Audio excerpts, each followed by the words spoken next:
Hello, and welcome to my podcast of Sir Arthur Conan Doyle's favorite Sherlock Holmes stories. Settle in for a riveting tale told by Dr. John Watson, Sherlock Holmes' devoted friend, associate, and chronicler of their escapades. In this episode, I'm reading The 5 Orange Pips by Sir Arthur Conan Doyle. When I glance over my notes and records of the Sherlock Holmes cases between the years 82 and 90, I'm faced by so many which present strange and interesting features that it is no easy matter to know which to choose and which to leave. Some, however, have already gained publicity through the papers, and others have not offered a field for those peculiar qualities which my friend possessed in so high a degree, and which it is the object of these papers to illustrate. Some, too, have baffled his analytical skill, and would be, as narratives, beginnings without an end, while others have been but partially cleared up and have their explanations founded rather upon conjecture and surmise than on that absolute logical proof which was so dear to him. There is, however, one of these last which was so remarkable in its details and so startling in its results that I am tempted to give some account of it in spite of the fact that there are points in connection with it which have never been, and probably never will be, entirely cleared up. The year 87 furnished us with a long series of cases of greater or less interest, of which I retain the records. Among my headings under this 112 months, I find an account of the adventure of the Paradol Chamber, of the Amateur Mendicant Society, who held a luxurious club in the lower vault of a furniture warehouse, of the facts connected with the loss of the British bark Sophie Anderson, of the singular adventures of the Grice Pattersons, and finally the Camberwell poisoning case. In the latter, as may be remembered, Sherlock Holmes was able, by winding up the dead man's watch, to prove that it was wound up 2 hours before, and that therefore the deceased had gone to bed within that time, a deduction which was of the greatest importance in clearing up the case. All these I may sketch out at some future date, but none of them present such singular features as the strange train of circumstances which I have now taken up my pen to describe. It was in the latter days of September, and the equinoctial gales had set in with exceptional violence. All day the wind had screamed and the rain had beaten against the windows, so that even here, in the heart of great handmade London, we were forced to raise our minds for the instant from the routine of life and to recognize the presence of those great elemental forces which shriek at mankind through the bars of his civilization, like untamed beasts in a cage. As evening drew in, the storm got higher and louder, and the wind cried and sobbed like a child in the chimney.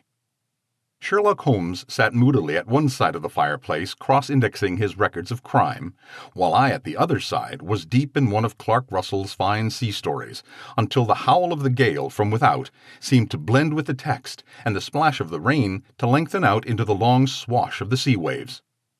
My wife was on a visit to her mother's, and for a few days I was a dweller once more in my old quarters at Baker Street. "Why," said I, glancing up from my companion, "that was surely the bell.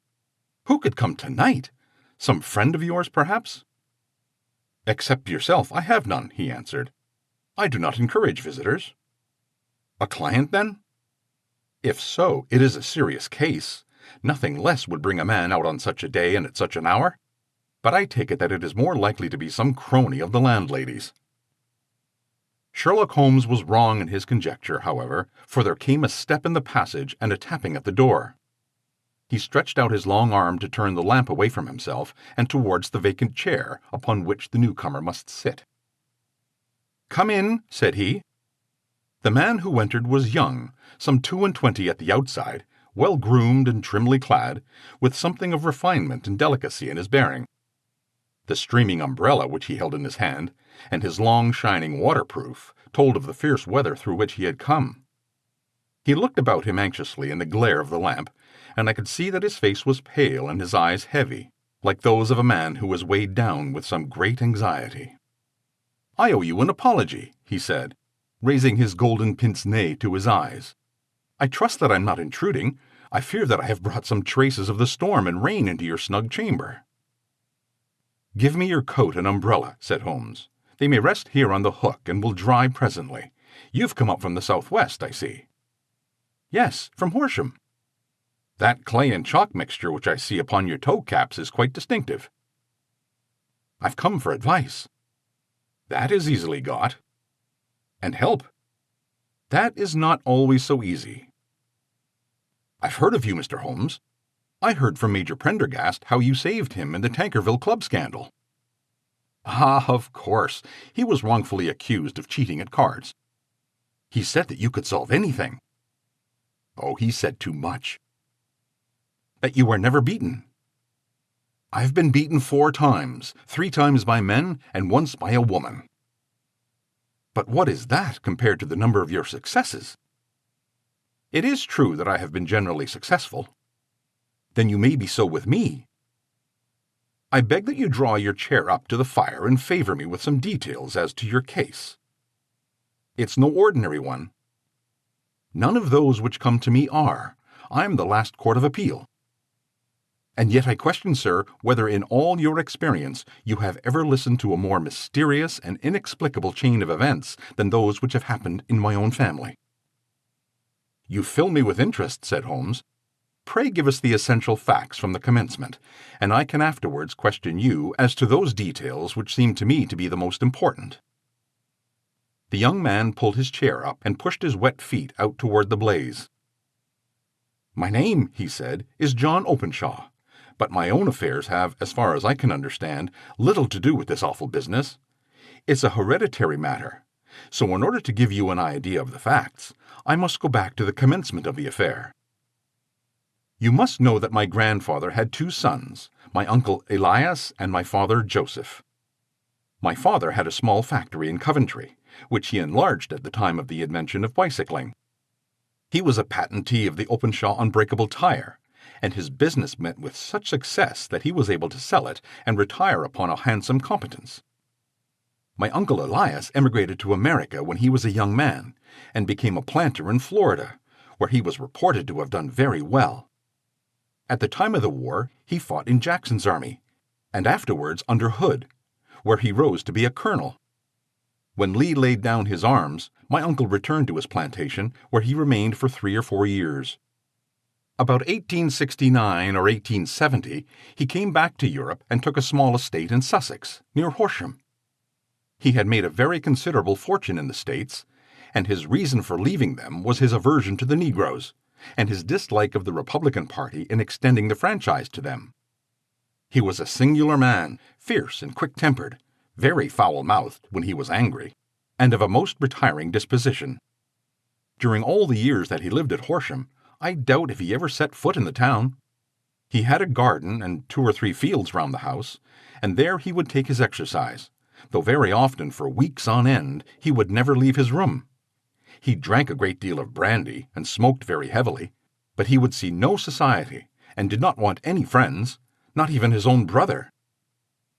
He didn't mind me. In fact, he took a fancy to me, for at the time when he saw me first, I was a youngster of 12 or so. This would be in the year 1878, after he had been 8 or 9 years in England. He begged my father to let me live with him, and he was very kind to me in his way. When he was sober, he used to be fond of playing backgammon and draughts with me, and he would make me his representative both with the servants and with the tradespeople, so that by the time that I was 16, I was quite the master of the house. I kept all the keys and could go where I liked and do what I liked, so long as I did not disturb him in his privacy. There was one singular exception, however, for he had a single room, a lumber room up among the attics, which was invariably locked, and which he would never permit either me or anyone else to enter. With a boy's curiosity, I've peeped through the keyhole, but I was never able to see more than just a collection of old trunks and bundles, as would be expected in such a room. One day, it was in March 1883, a letter with a foreign stamp lay upon the table in front of the colonel's plate. It was not a common thing for him to receive letters, for his bills were all paid in ready money, and he had no friends of any sort. "From India," said he, as he took it up. "Pondicherry postmark. What can this be?" Opening it hurriedly, out there jumped 5 little dried orange pips, which pattered down upon his plate.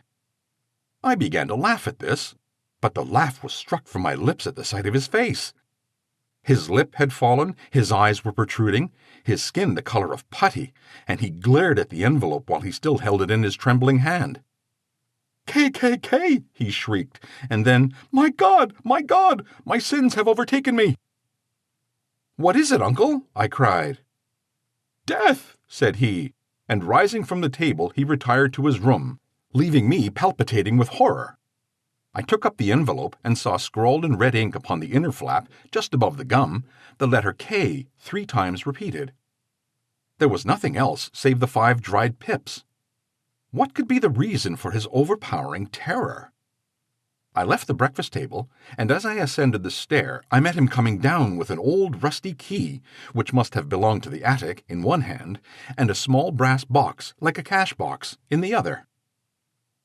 "They may do what they like, but I'll checkmate them still," he said with an oath. "Tell Mary that I shall want a fire in my room today, and send down to Fordham, the Horsham lawyer." I did as he ordered, and when the lawyer arrived, I was asked to step up to the room.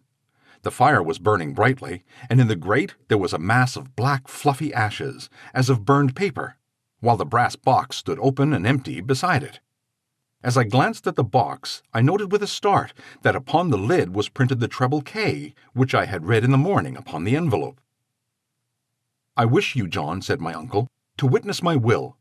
I leave my estate, with all its advantages and all its disadvantages, to my brother, your father, whence it will, no doubt, descend to you. If you can enjoy it in peace, well and good. If you find you cannot, take my advice, my boy, and leave it to your deadliest enemy. I'm sorry to give you such a two-edged thing, but I can't say what turn things are going to take. Kindly sign the paper where Mr. Fordham shows you." I signed the paper as directed, and the lawyer took it away with him. The singular incident made, as you may think, the deepest impression upon me, and I pondered over it, and I turned it every way in my mind, without being able to make anything of it. Yet I cannot shake off the vague feeling of dread which it left behind, though the sensation grew less keen as the weeks passed, and nothing happened to disturb the usual routine of our lives. I could see a change in my uncle, however. He drank more than ever, and he was less inclined for any sort of society. Most of his time he would spend in his room, with the door locked upon the inside, but sometimes he would emerge in a sort of drunken frenzy and would burst out of the house and tear about the garden with a revolver in his hand, screaming out that he was afraid of no man and that he was not to be cooped up, like a sheep in a pen, by man or devil. When those hot fits were over, however, he would rush tumultuously in at the door and lock and bar it behind him, like a man who can brazen it out no longer against the terror which lies at the roots of his soul. At such times, I have seen his face, even on a cold day, glisten with moisture, as though it were raised from a basin. Well, to come to the end of the matter, Mr. Holmes, and not to abuse your patience, there came a night when he made one of those drunken sallies from which he never came back. We found him, when we went to search for him, face down in a little green-scummed pool, which lay at the foot of the garden. There was no sign of any violence, and the water was but 2 feet deep, so that the jury, having regard to his own eccentricity, brought in a verdict of suicide. But I, who knew how he winced from the very thought of death, had much ado to persuade myself that he had gone out of his way to meet it.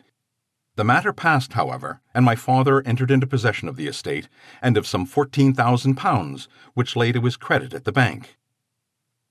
"One moment," Holmes interposed. "Your statement is, I foresee, one of the most remarkable to which I have ever listened. Let me have the date of the reception by your uncle of the letter, and the date of his supposed suicide." "The letter arrived on March 10th, 1883. His death was 7 weeks later, upon the night of May 2nd. "Thank you. Pray proceed." "When my father took over the Horsham property, he at my request made a careful examination of the attic, which had always been locked up. We found the brass box there, although its contents had been destroyed. On the inside of the cover was a paper label, with the initials of KKK repeated upon it, and letters, memoranda, receipts, and a register written beneath. These, we presume, indicated the nature of the papers which had been destroyed by Colonel Openshaw. For the rest, there was nothing of much importance in the attic, save a great many scattered papers and notebooks bearing upon my uncle's life in America. Some of them were of the war time, and showed that he had done his duty well, and had borne the repute of a brave soldier. Others were of a date during the reconstruction of the Southern States, and were mostly concerned with politics, for he had evidently taken a strong part in opposing the carpet-bag politicians who had been sent down from the north. Well, it was the beginning of '84 when my father came to live at Horsham, and all went as well as possible with us until the January of '85. On the 4th day after the New Year, I heard my father give a sharp cry of surprise as we sat together at the breakfast table. There he was, sitting with a newly opened envelope in one hand and 5 dried orange pits in the outstretched palm of the other one. He had always laughed at what he called my cock-and-bull story about the colonel, but he looked very scared and puzzled now that the same thing could come upon himself. "Why, what on earth does this mean, John?" he stammered. My heart had turned to lead.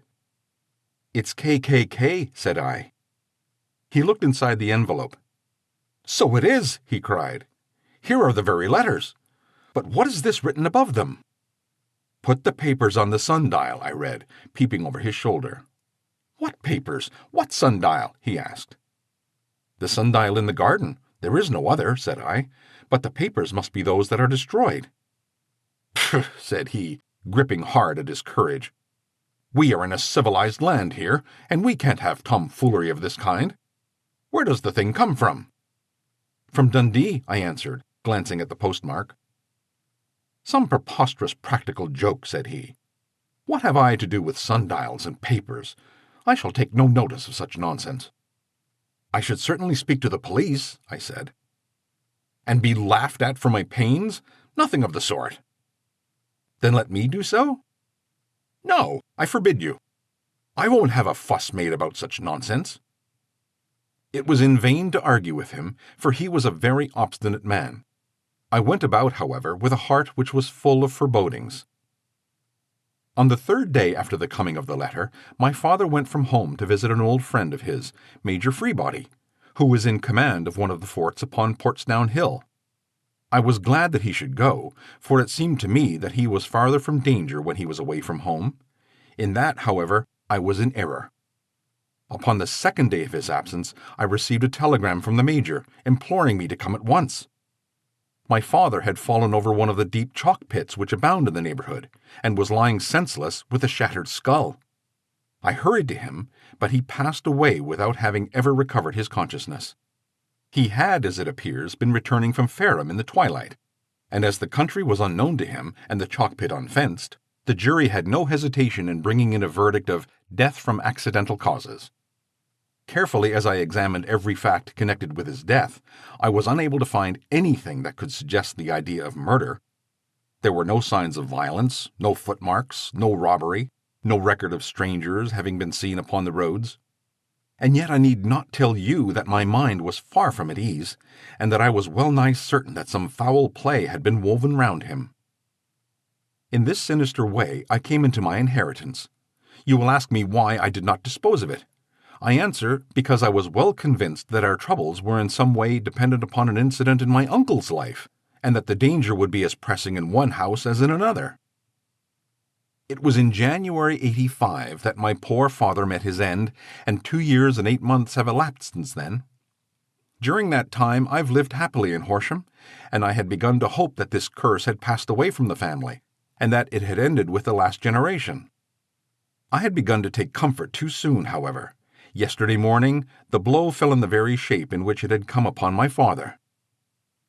The young man took from his waistcoat a crumpled envelope, and turning to the table, he shook upon it 5 little dried orange pips. "This is the envelope," he continued. "The postmark is London, Eastern Division. Within are the very words which were upon my father's last message, KKK, and then put the papers on the sundial." "What have you done?" asked Holmes. "Nothing." "Nothing?" To tell the truth, he sank his face into his thin white hands. "I have felt helpless. I have felt like one of those poor rabbits when the snake is writhing towards it. I seemed to be in the grasp of some resistless, inexorable evil, which no foresight and no precautions can guard against." "Tut, tut!" cried Sherlock Holmes. "You must act, man, or you're lost. Nothing but energy can save you. There is no time for despair." "I have seen the police." "Ah! But they listened to my story with a smile." I'm convinced that the inspector has formed the opinion that the letters are all practical jokes, and that the deaths of my relations were really accidents, as the jury stated, and were not to be connected with the warnings." Holmes shook his clenched hands in the air. "Incredible imbecility!" he cried. "They have, however, allowed me a policeman, who may remain in the house with me." "Has he come with you tonight?" "No, his orders were to stay in the house."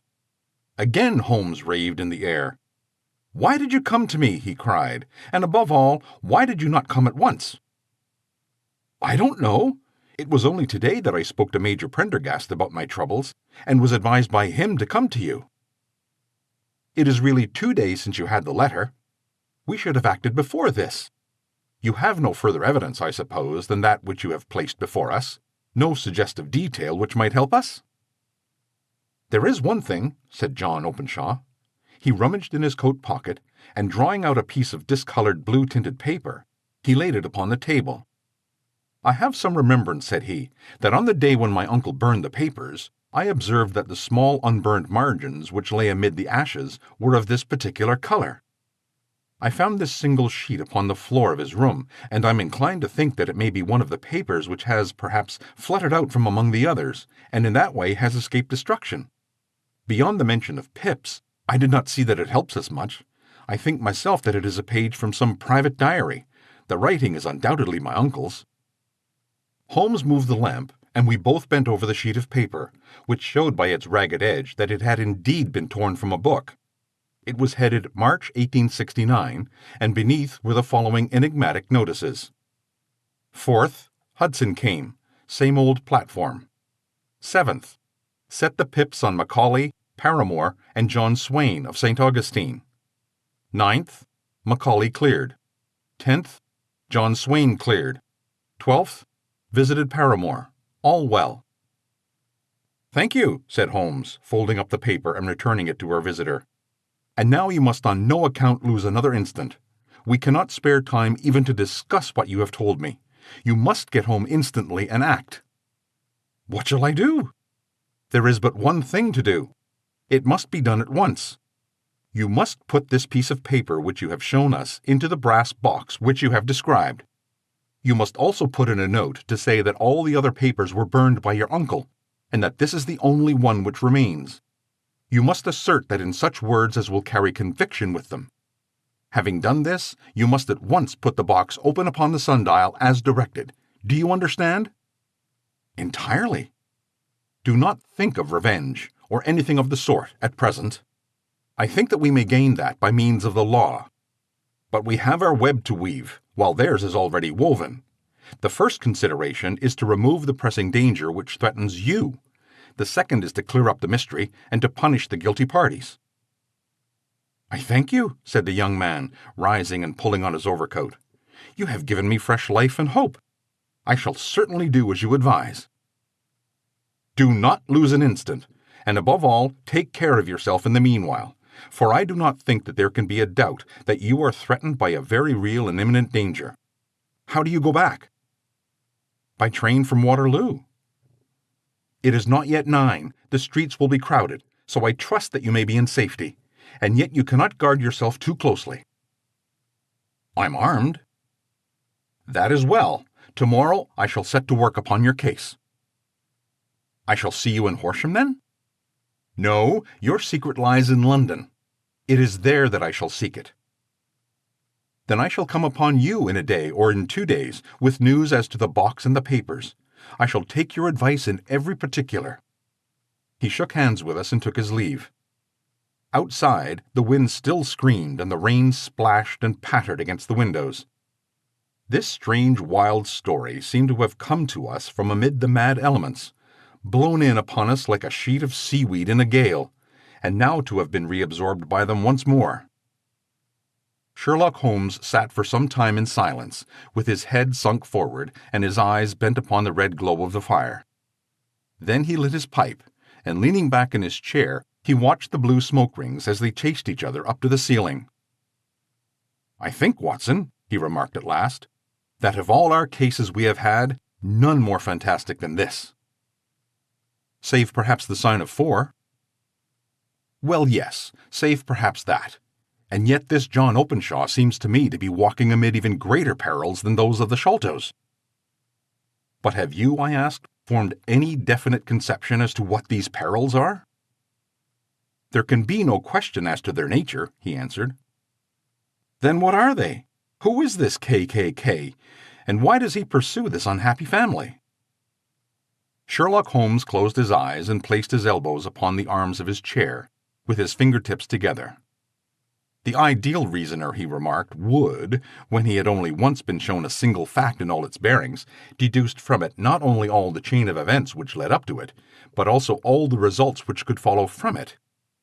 As Cuvier could correctly describe a whole animal by the contemplation of a single bone, so the observer who has thoroughly understood one link in a series of incidents should be able to accurately state all the other ones, both before and after. We have not yet grasped the results which the reason alone can attain to.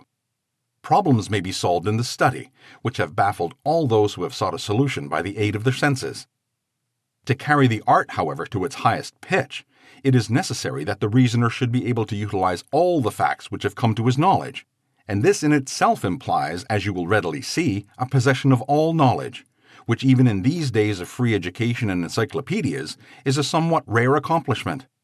It is not so impossible, however, that a man should possess all knowledge which is likely to be useful to him in his work, and this I have endeavored in my case to do. If I remember rightly, you on one occasion, in the early days of our friendship, defined my limits in a very precise fashion. Yes, I answered, laughing. It was a singular document. Philosophy, astronomy, and politics were marked at 0, I remember. Botany, variable. Geology, profound, as regards the mud stains from any region within 50 miles of town. Chemistry, eccentric. Anatomy, unsystematic. Sensational literature and crime records, unique. Violin player, boxer, swordsman, lawyer, and self-poisoner by cocaine and tobacco. Those, I think, were the main points of my analysis. Holmes grinned at the last item. Well, he said, I say now as I said then, that a man should keep his little brain attic stocked with all the furniture that he is likely to use, and the rest he can put away in the lumber room of his library, where he can get it if he wants it. Now, for such a case as the one which has been submitted to us tonight, we need certainly to muster all our resources. Kindly hand me down the letter K of the American Encyclopedia, which stands upon the shelf beside you. Thank you. Now, let us consider the situation and see what may be deduced from it. In the first place, we may start with a strong presumption that Colonel Openshaw had some very strong reason for leaving America. Men at his time of life do not change all their habits and exchange willingly the charming climate of Florida for the lonely life of an English provincial town. His extreme love of solitude in England suggests the idea that he was in fear of someone or something. So we may assume as a working hypothesis that it was fear of someone or something which drove him from America. As to what it was he feared, we can only deduce that by considering the formidable letters which were received by himself and his successors.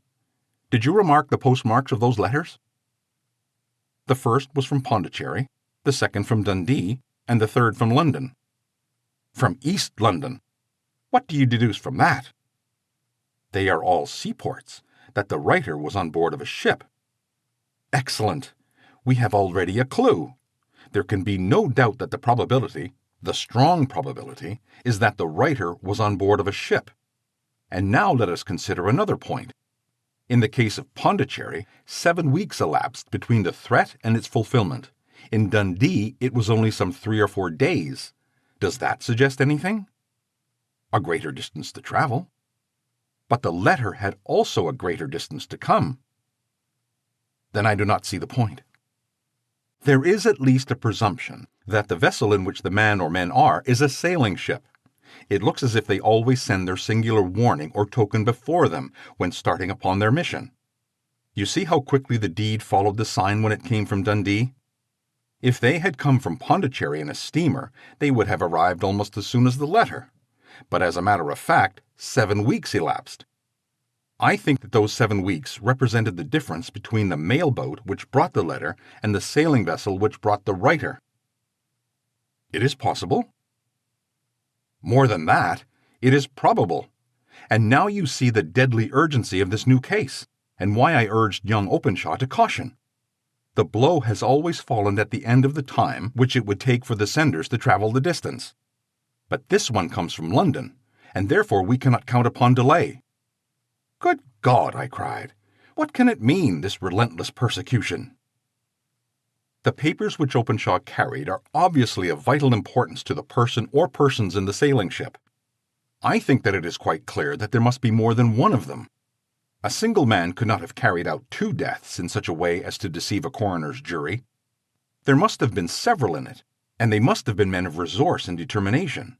Their papers they mean to have, be the holder of them who it may. In this case, you see, KKK ceases to be the initials of an individual and becomes the badge of a society. But of what society?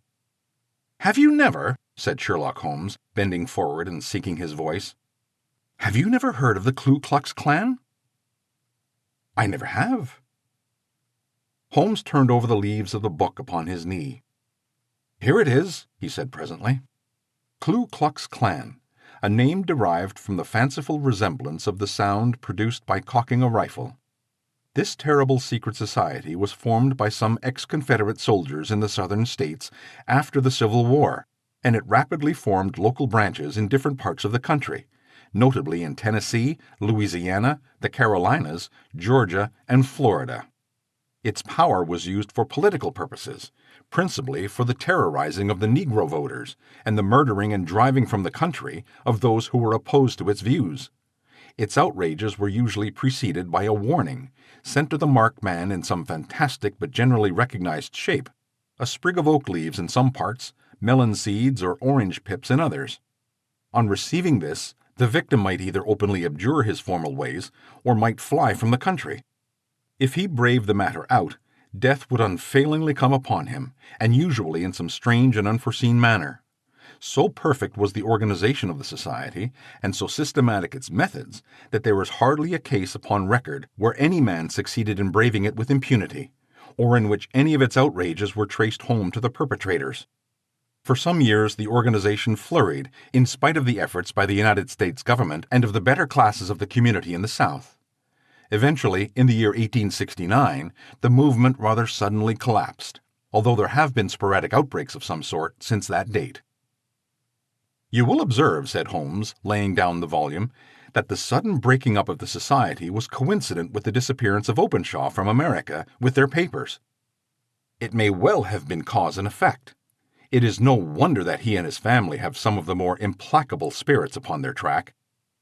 You can understand that this register and diary may implicate some of the first men in the South, and that there may be many who will not sleep easy at night until it is recovered." "Then the page we've seen is such as we might expect. It ran, if I remember right, sent the pips to A, B, and C. That is, sent the societies warning to them. Then there are the successive entries that A and B cleared, or left the country, and finally that C was visited, with, I fear, a sinister result for C. Well, I think, Doctor, that we may let some light into this dark place, and I believe that the only chance young Openshaw has in the meantime is to do what I've told him. There is nothing more to be said or to be done tonight, so hand me over my violin and let us try to forget for half an hour the miserable weather and the still more miserable ways of our fellow men." It had cleared in the morning, and the sun was shining with a subdued brightness through the dim veil which hangs over the great city. Sherlock Holmes was already at breakfast when I came down. "You'll excuse me for not waiting for you," said he. "I have, I foresee, a very busy day before me in looking into this case of young Openshaw's." "What steps will you take?" I asked. "It will very much depend upon the results of my first inquiries. I may have to go down to Horsham after all." "You'll not go there first?" "No, I shall commence with the city. Just ring the bell, and the maid will bring you up your coffee." As I waited, I lifted the unopened newspaper from the table and glanced my eye over it. It rested upon a headline which sent a chill to my heart. "Holmes," I cried, "you're too late." "Ah," said he, laying down his cup. "I feared as much. How was it done?" He spoke calmly, but I could see that he was deeply moved. My eye caught the name of Openshaw and the heading Tragedy near Waterloo Bridge. Here's the account. Between 9 and 10 last night, Police Constable Cook of the H Division, on duty near Waterloo Bridge, heard a cry for help and a splash in the water. The night, however, was extremely dark and stormy, so that in spite of the help of several passers-by, it was quite impossible to effect a rescue. The alarm, however, was given, and by the aid of the water police, the body was eventually recovered. It proved to be that of a young gentleman whose name, as it appears from an envelope which was found in his pocket, was John Openshaw, and whose residence is near Horsham. It is conjectured that he may have been hurrying down to catch the last train from Waterloo Station, and that in his haste and extreme darkness he missed the path and walked over the edge of one of the small landing places for river steamboats. The body exhibited no trace of violence, and there can be no doubt that the deceased had been the victim of an unfortunate accident, which should have the effect of calling the attention of the authorities to the condition of the riverside landing stages. We sat in silence for some minutes, Holmes more depressed and shaken than I had ever seen him.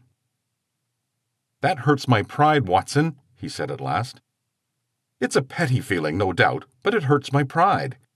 It becomes a personal matter with me now, and if God sends me health, I shall set my hand upon this gang. That he should come to me for help, and that I should send him away to his death?" He sprang from his chair and paced about the room in uncontrollable agitation, with a flush upon his sallow cheeks and a nervous clasping and unclasping of his long, thin hands. "They must be cunning devils," he exclaimed at last. "How could they have decoyed him down there? The embankment is not on the direct line to the station. The bridge, no doubt, was too crowded, even on such a night, for their purpose. Well, Watson, we shall see who will win in the long run. I'm going out now." "To the police?" "No, I shall be my own police. When I have spun the web, they may take the flies, but not before." All day I was engaged in my professional work, and it was late in the evening before I returned to Baker Street. Sherlock Holmes had not come back yet. It was nearly 10 o'clock before he entered, looking pale and worn. He walked up to the sideboard, and tearing a piece from the loaf, he devoured it voraciously, washing it down with a long draught of water. "You're hungry," I remarked. "Starving." It had escaped my memory. "I've had nothing since breakfast." "Nothing?" "Not a bite. I had no time to think of it." "And how have you succeeded?" "Well." "You have a clue?" "I have them in the hollow of my hand. Young Openshaw shall not long remain unavenged. Why, Watson, let us put their own devilish trademark upon them.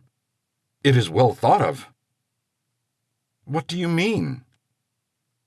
He took an orange from the cupboard, and tearing it to pieces, he squeezed out the pips upon the table. Of these he took 5 and thrust them into an envelope. On the inside of the flap he wrote S.H. for J.O. Then he sealed it and addressed it to Captain James Calhoun, Bark, Lone Star, Savannah, Georgia. "That will await him when he enters port," said he, chuckling. "It may give him a sleepless night. He will find it as sure a precursor of his fate as Openshaw did before him." "And who's this Captain Calhoun?" "The leader of the gang. I shall have the others, but he first." "How did you trace it, then?" He took a large sheet of paper from his pocket, all covered with dates and names. "I have spent the whole day," said he, "over Lloyd's registers and files of the old papers, following the future career of every vessel which touched at Pondicherry in January and February of '83.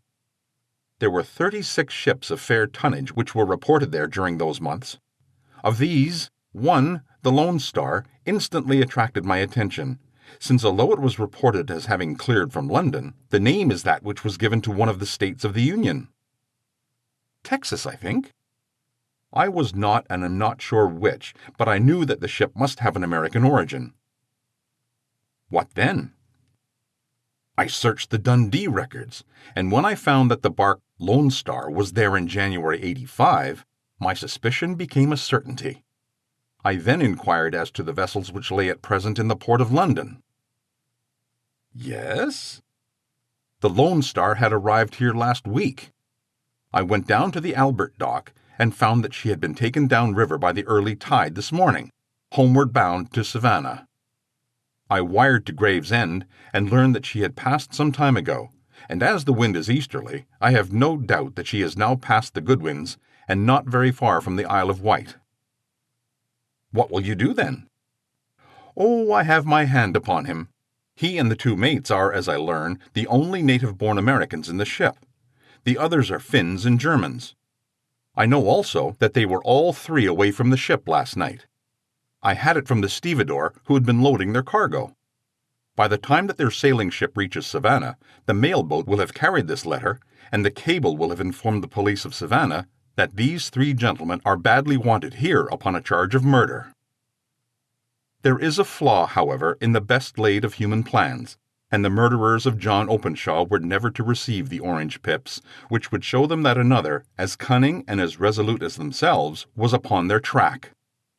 Very long and very severe were the equinoctial gales that year. We waited long for news of the Lone Star of Savannah, but none ever reached us. We did at last hear that somewhere far out in the Atlantic, a shattered stern post of a boat was seen swimming in the trough of a wave, with the letters L.S. carved upon it. And that is all which we shall ever know of the fate of the Lone Star.